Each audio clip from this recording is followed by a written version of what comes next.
Do our ex-presidents cost too much? This is R.J. Rushdoony with a report on our threatened freedom. One of the very substantial drains on taxpayers is paying for ex-legislators and bureaucrats.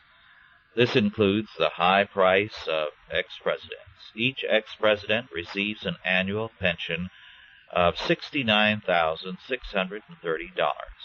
This, however, is only the tip of the iceberg. For the first 30 months after leaving office, the ex-president is entitled to an office staff with an aggregate salary ceiling of $150,000 per year. After the 30 months, this drops to $96,000 per year. On top of this, the taxpayer pays for office facilities. Nixon's office in Manhattan costs $66,000 a year. Ford's in Palm Springs, California costs $54,573 a year. Carter's in Atlanta costs about $340,000. And Carter also rents an office in his mother's home in Plains, Georgia for $250 a month. Add to this for all these men various decorating costs, moving costs, office supplies, newspapers and periodicals, office plants and watering and fertilizing services for the plants in Ford's offices, as well as cable television, and no postage costs.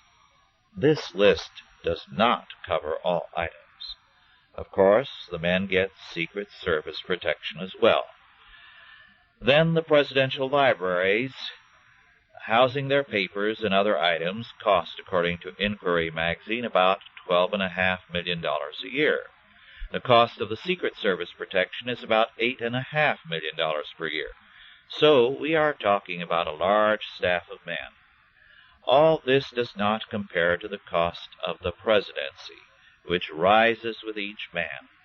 Our presidents now live better than royalty ever lived. The visible cost of the White House for 1982 is $26 million. But vast amounts are and have been charged off to national defense and a variety of other accounts, as Bill Gully in Breaking Cover made clear.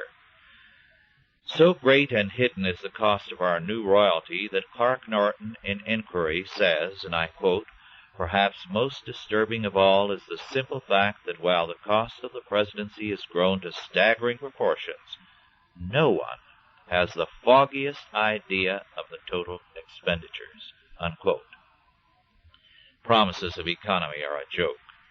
Carter promised to cut the White House staff and practice economy.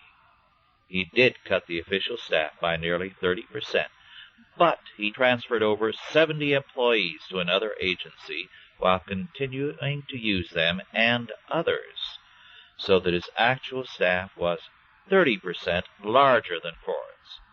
All our presidents have played games like this with us, and for this we reward them handsomely. Of course, it is Congress that does the rewarding, and why not? What president will object when Congress gives itself like benefits, when that president knows he will get more of the same?